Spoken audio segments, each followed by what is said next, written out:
flat side this side.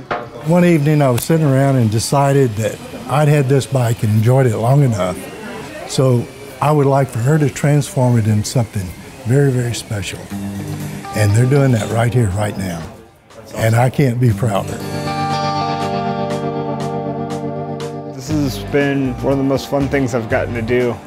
We all look forward to coming here and working together, learning about motorcycles. I actually look forward to every Wednesday. You reserve your Wednesday, you already know what you're going to do on Wednesday, and you do it. I'm early.